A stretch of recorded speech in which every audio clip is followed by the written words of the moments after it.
Did you know that Harry Potter lived at number 12 Grimmauld Place for several weeks before going to Hogwarts for his 5th year? And while he was there, we read in the book about dozens of crucial plot details that never got shown in the movie. Things like how exactly Percy Weasley ended up working for the Minister of Magic and why he cut off his family, the tragic story of Sirius's brother Regulus, and a massive shouting match between Mrs. Weasley and Sirius, who argue over what is ultimately best for Harry. The reality is, Harry was in these dark headquarters for 6 whole days before his hearing at the Ministry, and almost every single page got lost in translation in the making of the film. So join me today as I uncover every single detail from this lost week and reveal exactly how the story of Harry's 5th year truly began. My name is Gibby, and welcome back to episode 61 of Movies vs. Manuscripts Harry Potter Edition.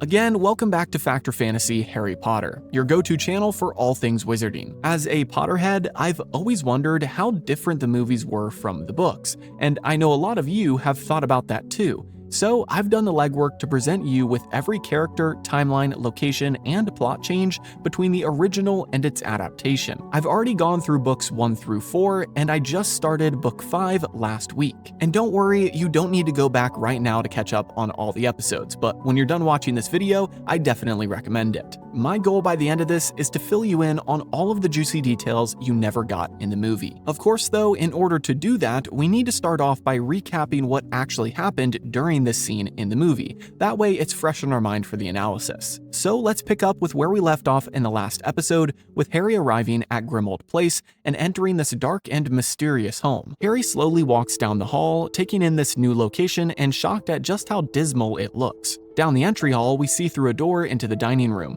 where people are talking and Sirius Black is clearly visible. But as Harry approaches, Mrs. Weasley bustles out and closes the door behind her, right as Sirius and him lock eyes. She then gives Harry a hug and tells him to go upstairs where Ron and Hermione are waiting for him, and that they'll eat dinner after the meeting. So Harry walks up the stairs, seeing Creature along the way, and gets nearly tackled by Hermione, who is so happy to see him. Unfortunately for Hermione and Ron, this joy is short-lived, as Harry tells them just how upset he is about the lack of information they've provided him over the summer. But while he's starting to lash out, Fred and George do what they do best, apparating next to him and diffusing the tension. They suggest that they try to listen in on the meeting downstairs and show Harry some extendable ears. We then see the whole gang, including Ginny now, leaning over the banister to lower an extendable ear toward the dining room door. Sadly, they can't hear much because Crookshanks the cat jumps at the ear and rips it off the string. Mrs. Weasley then comes to get them and bring them downstairs for dinner, and Harry finally gets to hug his godfather. We then see them eating dinner, and Harry gets to ask some questions about what's been going on. They show him a Daily Prophet newspaper with a front-page article that calls Harry a liar,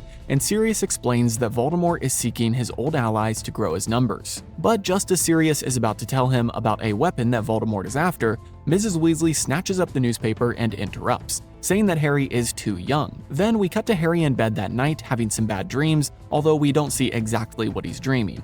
And that's where our scenes end for this week, as we'll cover the Ministry hearing in the next episode. For now, we've got enough to cover. Despite this being only 5 minutes of the movie, it's 61 pages in my version of the book. So let's waste no time and jump right into the first 3 categories, which are pretty easy this week. First up, we've got missing characters, and things are pretty much the same. The only major difference is the fact that Mundungus Fletcher shows up a few times and becomes quite established in the plot. If you remember from the last episode, Mundungus was meant to be on guard duty watching Harry at Privet Drive, but left to go acquire some cauldrons when Harry got attacked by Dementors. Anyway, besides Mundungus, the book also includes Bill Weasley, who is also a member of the Order and is well established in the books. But besides those two, I don't think we're missing anyone super important that I should bring up now. I guess I could bring up Sirius's mom, but I don't know if that counts. You'll find out later when we do the chapter summaries. As for timeline, we of course have the major difference that there are 6 days between when Harry arrives at Grimmauld Place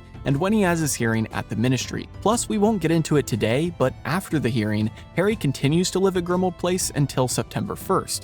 As you know, to save time in the movie, they just jump from point to point as if these things are happening day to day, back to back. And finally, for location, we get a pass this week. Pretty much everything in these scenes and these chapters takes place at Grimmauld Place. Sure, maybe they don't show the exact right rooms, but in general, it's all in that same building, so I'll let that slide. Now before I head into our plot changes, which will be more like chapter summaries with how much is missing this week, let me give a disclaimer that I can't go word for word through the dialogue. As much as I'd love to, it would just take way too long because it's impossible for the movie to stick to the book word for word. But if you're a Potterhead like me and want to go through these chapters page by page as we work through this series, then I highly recommend you check out the audiobooks on Audible. It's a whole new way to experience the story, and you can claim your first audiobook for free using my link in the description. This could be the Jim Dale or Stephen Fry narrations, or even the new full cast editions that are being released right now. And I've gotta say, I've loved the Goblet of Fire and the Order of the Phoenix full cast versions. They just keep getting better and better with each new release. So use that link down below to claim your first book for free, which supports the channel at the same time, so it's a win-win. And speaking of supporting the channel, I want to give a massive shout out to Jason, Joshua, Timothy, Robo Steve, Drix, Andy, Maha, and the rest of my incredible Patreon and YouTube members who help make these videos possible every month. Now on that note, let's dive into what happens in each of these crucial chapters in the Order of the Phoenix. We have dozens of plot changes and tiny details to uncover between the book and movie for this section of the story. But because these chapters are so incredibly dense, trying to cover all the differences one by one would take forever. In order to really unpack everything we missed, it's best if we just go through the chapters as a whole. And to make things easier, you should just look at this in three main sections. First is Chapter 4, which covers Harry's arrival at Grimmauld Place and his rage at being left out of everything. Second is Chapter 5, which discusses the massive ideological divide in the kitchen. And third is Chapter 6, which highlights the Black family tragedy. So let's kick things off with Chapter number 4. Unlike the movie where Harry just sort of walks through the front door, the book goes out of its way to establish a heavily guarded, dark magic atmosphere. Lupin unlocks the door with his wand, and Moody finally lifts a disillusionment charm off of Harry. The vibe inside is completely different from a normal house. Harry is bewildered by the peeling wallpaper, the serpent-shaped candelabra, the cobwebs, and a literal row of shrunken house elf heads mounted on the wall. I know I talk a lot about the movie getting things wrong, but I'm actually happy to see that they kept the shrunken house elf heads on the wall as Harry goes up the stairs, and they include Tonks tripping over the umbrella stand, which is a giant troll's foot. And funnily enough, it actually looks like the exact troll's foot from the very first movie in the series, so I'd be curious if this is a leftover prop. But not only is it a leftover prop, but it is a detail from the book. However, she doesn't trip right away when they enter, she trips a bit later, which we'll discuss in a moment, because it triggers a massive reaction. Similarly to the movie, Mrs. Weasley comes out and hugs Harry. She tells him to keep his voice down so as not to wake anything up, and then she sends him upstairs. And this leads us directly into our second major detail of the chapter, which is Harry's explosion. Harry walks into a gloomy, twin-bedded room and is tackled by Hermione, while Ron's owl Pigwidgeon zooms around and Hedwig nibbles Harry's ear affectionately. We actually learn that Hedwig bit Ron's finger as well as Hermione's because if you remember from an earlier chapter, she was on direct orders from Harry not to leave unless they gave good replies to his letters, and to bite them if necessary. Noticing this, Harry is reminded of the fact that his best friends never told him any information over the summer, and he feels a sudden urge of icy anger at being kept in the dark. In the movie, this just comes off as some teenage angst, but in the book, Harry loses his temper and justifies his rage by listing off his past heroic feats. Saving the Philosopher's Stone, defeating Riddle, fighting Dementors, and getting past dragons. He's a trauma survivor who deserves to be in the loop, and Hermione actually cries and agrees with him. But they explain to him that Dumbledore made them swear not to tell him anything. They also tell Harry that Dumbledore was terrifyingly angry when Mundungus Fletcher abandoned his guard duty over Harry. But Harry actually says that he's glad Mundungus left, because the Dementor attack is the only reason he was taken to Grimmauld Place. Otherwise, he still would be stuck at the Dursleys. Right around the moment that Harry is yelling at Ron and Hermione, Fred and George apparate into the room with a loud crack,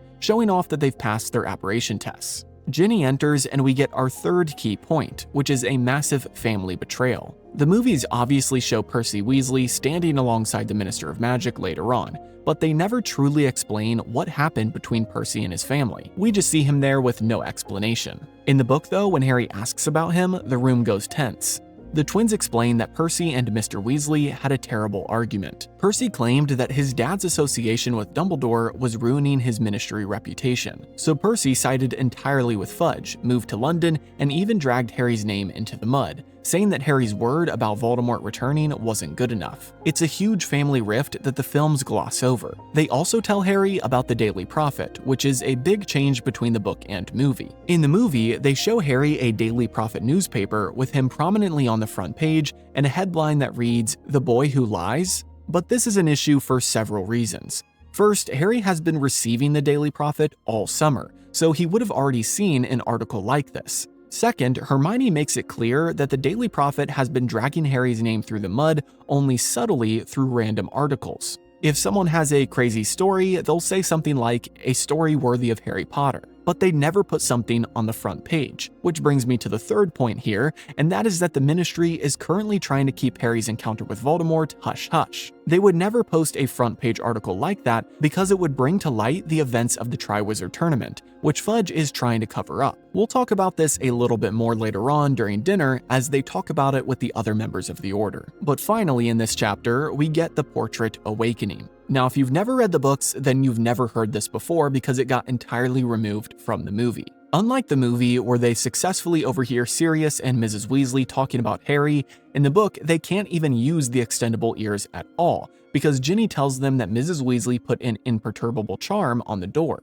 They only manage to see Snape leaving the meeting before the front door closes. So Mrs. Weasley guides them downstairs to the kitchen, and this right here is when Tonks trips over the troll leg umbrella stand with a massive crash. The noise awakens the moth-eaten curtains hanging on the wall, revealing a portrait of an old woman who screams blood-curdling insults like filth and blood traitors and scum. Sirius Black rushes up the stairs, yells at the portrait to shut up, and forces the curtains closed. Then, after turning to Harry, he admits that the woman in the portrait is his mother. And with that chaotic introduction, the chapter ends, transitioning us perfectly from the dark hallway straight into the cavernous basement kitchen for Chapter 5, where the real drama is about to begin.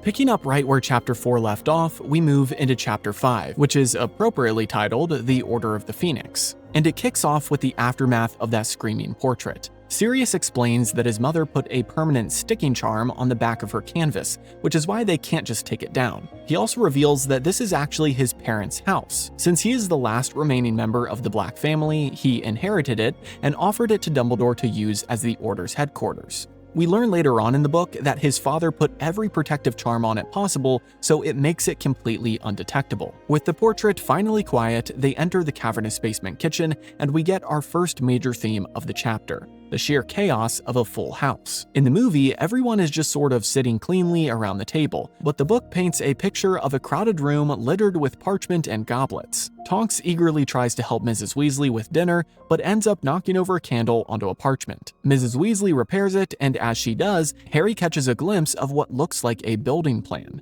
But Mrs. Weasley notices him looking and quickly tells Bill to clear it away. This is our first taste of many of Mrs. Weasley not approving of the kids being around the Order's meetings and her trying to keep their plans a secret. Shortly after this, we see Mundungus Fletcher once again, who Harry simply describes as looking like a pile of rags in the corner. And Crookshanks rubs against Harry's legs before curling up on Sirius's lap. And Sirius, by the way, is not in a good mood. He bitterly explains to Harry that he has to hide indoors because Wormtail told Voldemort that he is an unregistered animagus, so he can't go walking around like a dog. And obviously, he can't go walking around as normal because the Ministry of Magic wants to put him in Azkaban. Sirius actually mentions that he would have welcomed a Dementor attack just because it would have shaken up the monotony of his life. Hearing this, Harry feels a deep sympathy for his godfather, realizing that Sirius is probably the only one who truly understands how he personally feels right now. Mundungus interrupts them and asks Sirius if a goblet on the table is real silver. When Sirius says yes and mentions the Black family crest on it with complete disdain, Mundungus mutters under his breath that the crest will polish off nicely. And to top off the chaos, Fred and George decide to magically levitate a cauldron of stew, butterbeer, and a breadboard to the table. It causes a massive crash, and a stray knife nearly stabs Sirius in the hand. Mrs. Weasley completely loses it, screaming at the twins for doing magic and saying that even though they're of age, that doesn't mean they need to whip their wands out whenever they want. She compares them unfavorably to their older brothers and actually does mention Percy by name, but she stops herself abruptly. At the mention of Percy, Mr. Weasley grows incredibly tense, and the entire room goes dead quiet. The awkward moment only passes when Lupin finally starts serving the dinner, and things slowly liven up again. Once they finally sit down to eat, the conversations are wildly different from the movie. Mrs. Weasley talks about a trapped boggart and a writing desk, and doxies infesting the drawing room curtains. Tonks entertains Hermione and Ginny by using her Metamorph Magus abilities to transform her nose into a pig snout in other different shapes. On the other end of the table, Bill, Lupin, and Mr. Weasley are discussing how a goblin named Ragnarok is incredibly anti-wizard right now. Why? Because the goblins think that the Ministry is doing a cover-up about Ludo Bagman not paying them back. It's not true, it's just a wild goblin conspiracy. And Mundungus shares a story about selling stolen toads back to their original owner. That story earns a cold rebuke from Mrs. Weasley, though Sirius defends Mundungus, telling Harry that he's only in the Order because he hears things criminals talk about that others don't. But after dessert, the atmosphere in the room completely shifts, bringing us to the second key point of the chapter, which is the Great Debate. In the movie, Sirius casually starts explaining Voldemort's plan, and Mrs. Weasley shuts him down in a serious and firm way. But the big difference is that in the movie, they actually tell Harry a decent amount of information before she cuts them off. In the book, though, Sirius point-blank asks Harry why he hasn't asked any questions about Voldemort, and Mrs. Weasley starts arguing with him before any information is even shared. The room gets really tense, and Harry admits that he tried asking, but Ron and Hermione weren't allowed to tell him. What follows is a massive, incredibly intense argument. Mrs. Weasley forcefully argues that Harry is too young to know the Order's business. Sirius, however, insists that Harry has a right to know. It gets so heated that Mrs. Weasley outright accuses Sirius of treating Harry like his old best friend, James, rather than a child. Sirius coldly defends himself, and surprisingly, both Mr. Weasley and Lupin take Sirius's side. They both agree that Harry has seen too much and should be given a general picture rather than a garbled, whispered version from somewhere else. Feeling completely overruled, Mrs. Weasley angrily orders her children and Hermione to bed. Fred and George argue that they are of age, so they should be allowed to stay, and Ginny throws a massive screaming tantrum all the way up the stairs. But ultimately, Ron and Hermione are allowed to stay with Harry and the twins for one simple reason. Harry flat out tells Mrs. Weasley that he'll just tell them everything anyway. Which now brings us to the third major point of this chapter, the actual information. Sirius and Lupin give a highly detailed tactical breakdown. Sirius explains that Voldemort has been keeping a low profile to avoid drawing attention while he rebuilds his forces, specifically seeking out giants. Lupin explains the political side, that Minister Fudge is utterly paranoid, believing Dumbledore is using his influence to build a private army to seize the Ministry. Because of this, the Ministry is actively discrediting Dumbledore, demoting him from the Wizengamot and the International Confederation of Wizards. Initially, Harry is upset at them because he doesn't think any of them are trying to spread the word about Voldemort. Lupin explains that no one will believe him because he's a werewolf. Sirius says that no one will believe him because he's supposed to be a mass murderer. And Mr. Weasley and Tonks can't share anything because they're undercover at the Ministry. If they show support for Dumbledore, then they'll probably get fired. So Harry asks who is doing the work, and they say that Dumbledore is. The whole reason that he's being discredited and got demoted from the Wizengamot and the International Confederation of Wizards is because he got up in front of them and gave the entire account of Harry's doings at the Triwizard Tournament. He shared with all of them the story about how Voldemort returned, and because of that, Fudge is trying to frame him as a crazy man. Finally, Sirius explains that Voldemort is trying to acquire a secret weapon that he didn't have the last time he was in power. But similarly to the movie, before he can elaborate, Mrs. Weasley reappears from the shadows, furiously halts the conversation, and forces the kids to bed. And before they go, Lupin confirms to Harry that he absolutely cannot join the Order, because it is strictly comprised of overage wizards who have already left school. This leaves Harry with a ton of new information to process as he heads upstairs, setting the perfect stage for Chapter 6, where the kids have to spend days decontaminating the dark artifacts of the noble and most ancient house of Black. With all of that heavy exposition dropped on them, Chapter 6, titled The Noble and Most Ancient House of Black, begins with Mrs. Weasley marching the kids upstairs and warning them not to talk. But of course, the moment Harry and Ron are alone in their dark bedroom, they are completely startled when Fred and George apparate right onto Ron's knees. The twins eagerly discuss the secret weapon Sirius mentioned downstairs, wondering if it's some sort of spell or a device hidden by Dumbledore. But before they can figure it out, they hear Mrs. Weasley approaching and disapparate with a loud crack. Harry struggles to get to sleep that night and eventually slips into a chaotic and weird dream involving Hagrid and some creatures with cannon heads. And then we come to our first major theme of the chapter, the missing days. In the film, Harry wakes up, puts on a suit, and heads straight to the ministry for his hearing. But in the book, Harry actually spends several days at Grimmauld Place, and they are tasked with decontaminating the house. The very next morning, Mrs. Weasley outfits everyone with face cloths and doxycide spray to clear out a severe doxy infestation in the drawing room curtains. Sirius enters the room carrying a bag of dead rats to feed Buckbeak, who, by the way, is hiding upstairs completely unmentioned in the movie. Sirius also examines a rattling writing desk and confirms that it probably contains a trapped boggart, but says that they should probably still have Moody check on it. Downstairs, the doorbell rings loudly, which of course triggers Mrs. Black's screaming portrait, forcing Sirius to run down and shut her up. While he's down there, Harry overhears Kingsley Shacklebolt reporting to Sirius in the hall and leaving a message for Dumbledore. Back upstairs, under Mrs. Weasley's instruction, Harry successfully paralyzes a flying doxy with a spray and throws it into a bucket. If you didn't know, by the way, a doxy is basically a tiny, biting, fairy-like creature with thick black hair and venomous teeth. While they're clearing them out, Harry actually talks to Fred and George and learns that they're still hard at work on their joke shop business. Don't forget, in the previous book, Harry gave Fred and George 1,000 galleons from his Triwizard winnings so that they could pursue their dreams. They tell him that they're currently developing a skiving snack box, which is exactly why they're secretly pocketing the paralyzed doxies. They need to extract their venom for the treats. By midday, the curtains are finally cleared, and Mrs. Weasley points out a dusty glass cabinet filled with creepy, dark artifacts, including rusty daggers, a snakeskin,